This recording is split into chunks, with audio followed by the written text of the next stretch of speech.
After a painful 20-hour labor, my husband grabbed the birth certificate and said, "Our baby will have my mother's name, not yours."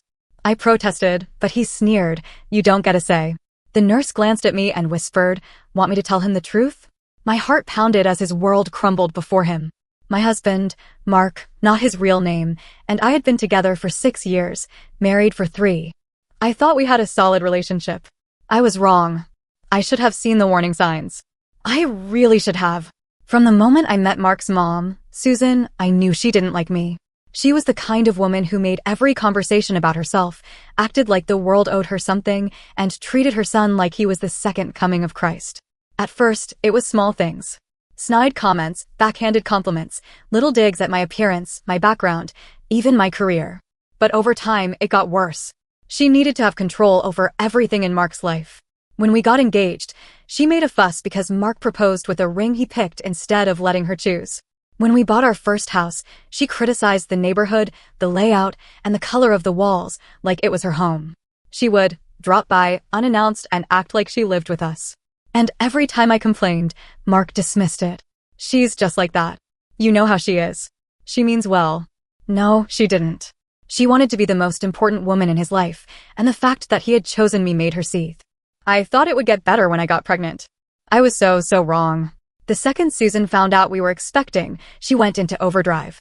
Suddenly, she had opinions on everything. She hated the baby names I liked. She insisted I should follow her pregnancy diet, which was ridiculous. She even tried to tell me what OB-GYN to go to, as if my own doctor wasn't good enough. And Mark? Mark just let her. He was always a mama's boy, but I never realized how deep it went. When I was 6 months pregnant, Susan made a comment that still makes my blood boil. She looked me dead in the eye and said, "I hope the baby looks like Mark's side of the family. Your features wouldn't suit a girl." Mark was right there and said nothing. That was the first time I felt a real shift in my marriage. Fast forward to my due date. Labor was brutal. I was in pain for 20 hours. My body felt like it was being ripped apart, and Mark? He was barely there. I don't mean physically, he was in the room, but mentally, emotionally, checked out. He played on his phone, took calls from his mom, left the room twice to get coffee while I was screaming in pain. And then, finally, our daughter was born. I barely had a moment to hold her before Mark took the birth certificate paperwork from the nurse's hand. He didn't ask me about the name. He didn't even look at me. "Our baby will have my mother's name," he said, like it was a fact. I thought he was joking. He wasn't. I was exhausted, weak, still shaking, and I managed to whisper, "No. We already chose a name together." He gave me a smirk. A smirk. "You don't get a say." I felt like the air had been knocked out of my chest. Before I could even process what was happening, the nurse, an older woman with sharp eyes, leaned in close and whispered, "Want me to tell him the truth?" I turned my head to look at her, my heart pounding. I had no idea what she meant. And then I saw her expression. She knew something. And whatever it was about to change everything. I felt my heart hammer in my chest as I looked at the nurse. She knew something. Mark, still smirking like he had won some kind of game, was too busy scribbling on the birth certificate form to notice the shift in the air. I forced myself to speak, my voice weak but firm. "What do you mean?" I whispered to the nurse. Her eyes flicked to Mark, then back to me. "Not here," she muttered. "But trust me, you need to know." A chill ran down my spine. I looked at Mark, who was still oblivious, and something inside me snapped. I had spent years being the quiet, understanding wife, the reasonable one, the one who let things go. Not anymore. "You're not naming her after your mother," I said, my voice suddenly stronger. Mark stopped writing and looked at me like I had just slapped him. "Excuse me?" "She is our daughter," I said through gritted teeth. "We agreed on a name. You don't get to change it without me." His jaw tightened. "My mother, I don't care." I had never seen Mark truly angry at me before. Annoyed? Sure. Frustrated? Plenty of times. But this was different. His face twisted, and in a low, cold voice he said, "You don't get a say. After everything I've done for you? You should be grateful I'm even letting you put your last name on the certificate." I felt like I had been punched. The nurse sucked in a sharp breath. "Oh, hell no," she muttered. Mark wasn't done. "If you don't like it, maybe you shouldn't have been so difficult during the pregnancy. You had one job, to carry my baby. You don't get to decide things. That's my right." Something inside me shattered. And then the nurse did something I never expected. She snatched the clipboard right out of Mark's hands. "You will not speak to her like that." Mark's head snapped toward her, shock flashing across his face. What the hell? But the nurse wasn't listening. She flipped the papers over and stared at him. "You're lucky she doesn't know the whole story yet," she said coolly. And just like that, I knew. He had been hiding something. I looked at Mark. He had gone pale. "What is she talking about?" "Nothing," he said too quickly. "She's just lying," the nurse cut in. "I don't think so." Mark's eyes flicked between us, his whole body tensing. Then the nurse leaned down, lowered her voice and whispered, "You should check the insurance records." It took me a second to process what she said. But when I did, it hit me like a train. Mark had been the one handling the insurance paperwork throughout my pregnancy.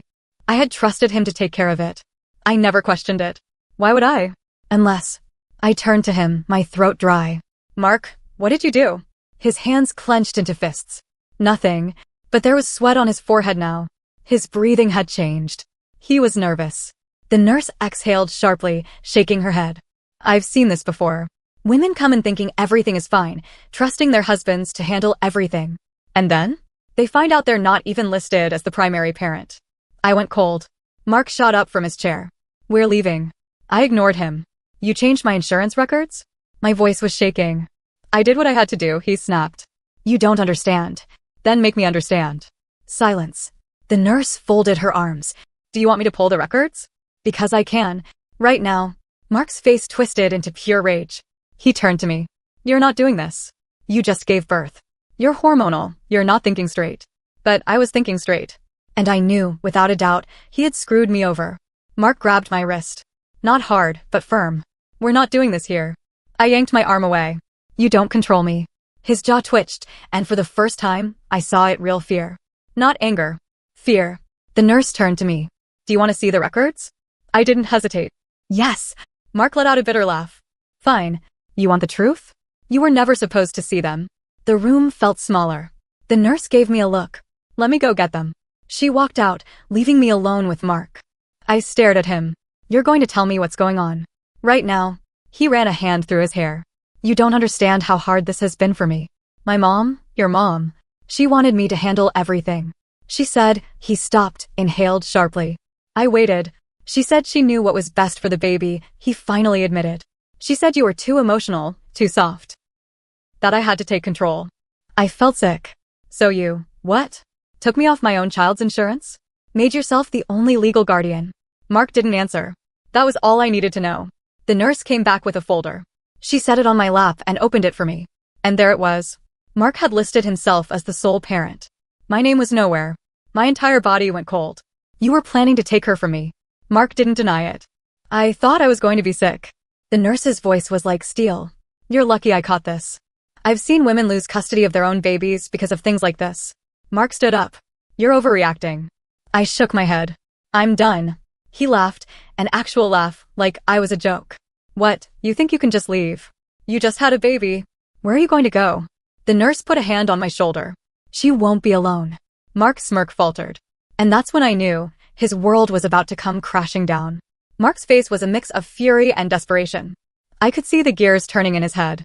He thought he could talk his way out of this, that he could manipulate me like he always did. Not this time. I turned back to the nurse. "What do I do now?" She looked at me carefully before saying, "Do you have family nearby? Someone you trust?" I did. My sister, Sophie. She lived about 30 minutes away, and unlike Mark, she actually cared about me.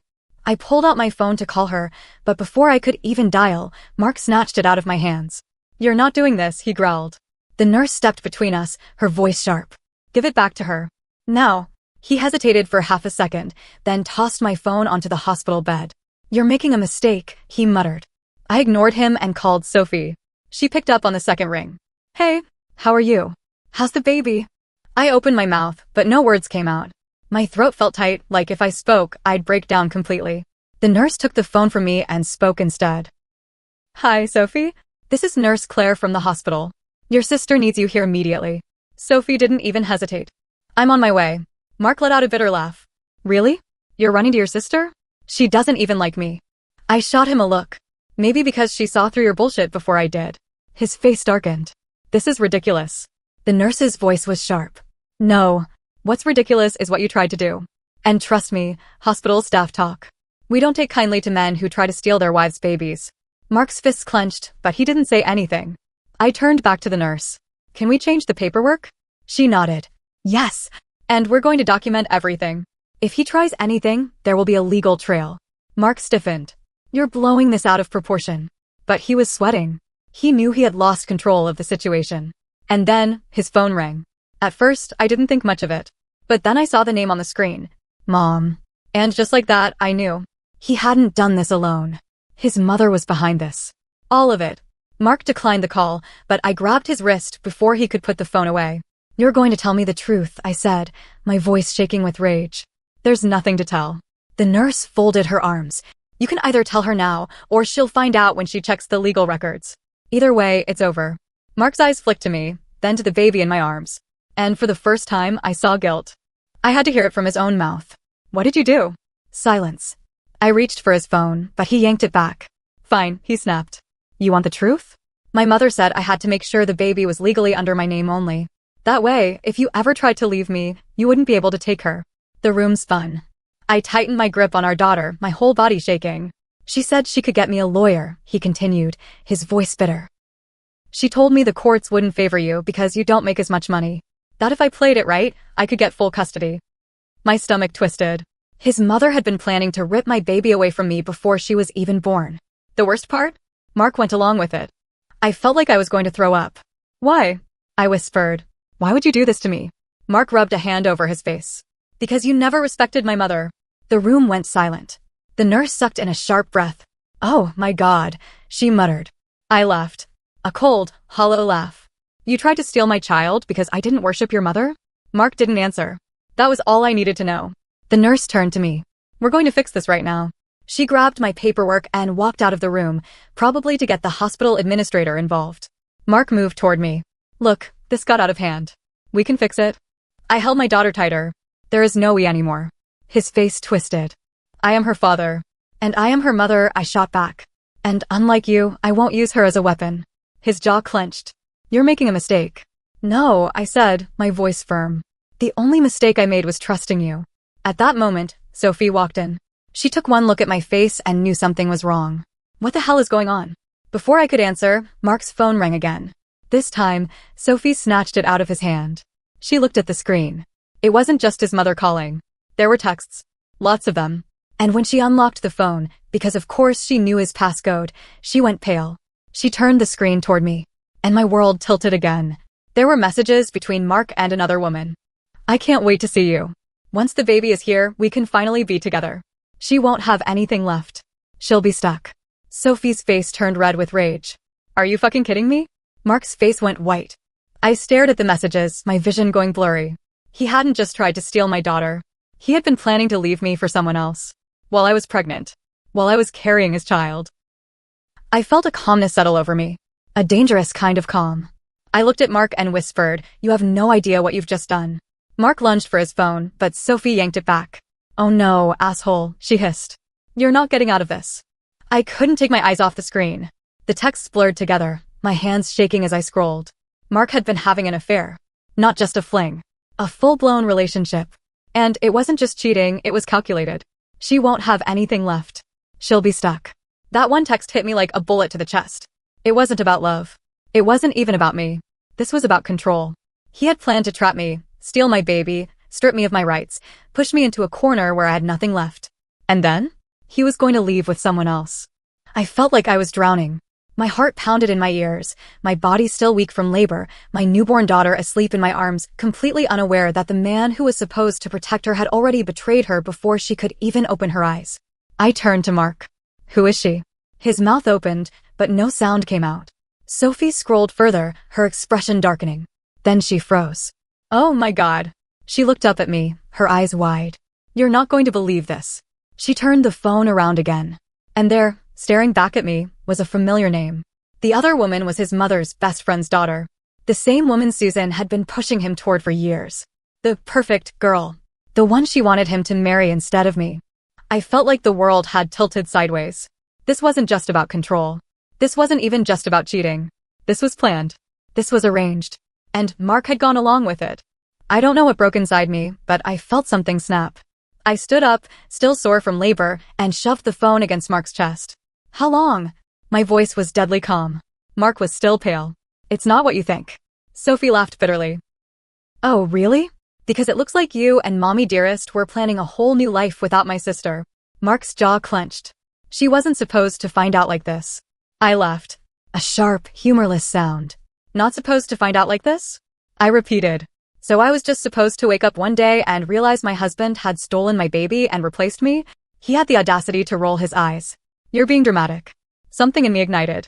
I grabbed the birth certificate paperwork from the hospital tray and ripped it in half. You don't control me. You don't control her. My voice was shaking with rage. And then, the door swung open. And in walked Susan. Her eyes scanned the room, landing on the shredded paperwork in my hands. Then she saw the phone, still open to the messages. She froze. Then, her lips curled. Well, she said smoothly. I suppose there's no point in pretending now. Sophie let out a sound that was half laugh, half disbelief. Are you serious? You're not even going to deny it. Susan smirked. And that was the moment I realized she wasn't even sorry. This wasn't a mistake. This was her plan all along. I turned to Mark.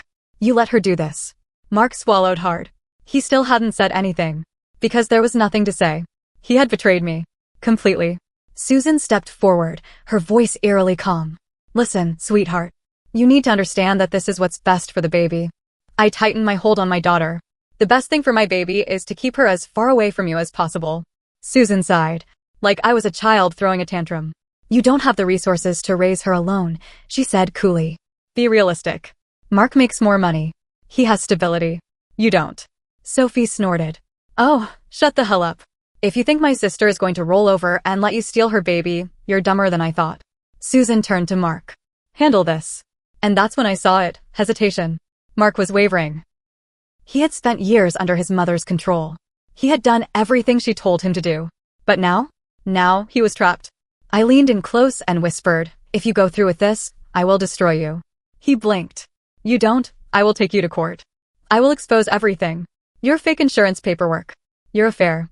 Your attempt to steal my child. I will make sure you never see her again. His eyes flicked to Susan. And for the first time, he didn't look sure anymore. Susan saw it too. Mark, she snapped. She's bluffing. We have the lawyers. I stared right into her eyes. Then I guess we'll see who wins. Silence. Then, Mark cracked. He turned to his mother and said, Mom, I can't do this. Susan stiffened. Excuse me? Mark's voice was barely a whisper. I didn't think it would get this far. Susan's face twisted with rage. Don't be stupid. We talked about this. Mark looked at me, then at the baby in my arms. He took a step back. I can't, he said again. Susan lost it. After everything I did for you, you're going to throw it all away for her. Mark flinched. And right then, I knew I had won. Not because Mark had suddenly grown a conscience, but because he was weak. And for once, his mother wasn't the one pulling the strings. Susan stormed out, furious. Mark didn't follow her. Sophie called our lawyer cousin and had him rushed to the hospital. With the nurse's documentation, we legally corrected the paperwork, making sure I had full custody. Mark didn't fight it. I think deep down, he knew he had already lost. A few days later, I left the hospital with my daughter. Mark didn't come home with us. And Susan? She tried to contact me. She even showed up at my apartment once, trying to talk. I didn't let her in. Sophie called the cops. Eventually, she stopped trying. Mark moved out. I filed for divorce. And as for the other woman, she dumped him the second she realized he had nothing left to offer. It took me a long time to process what had happened. To accept that the man I had loved, the man I had married, had been planning to destroy me. But now, holding my daughter, I knew one thing for sure. I had won. Not in some petty revenge way. Not in a way that made the pain disappear. But I had escaped. And Susan? She had lost. She had tried to build the perfect life for her son, and now? She had nothing. And I had everything that mattered.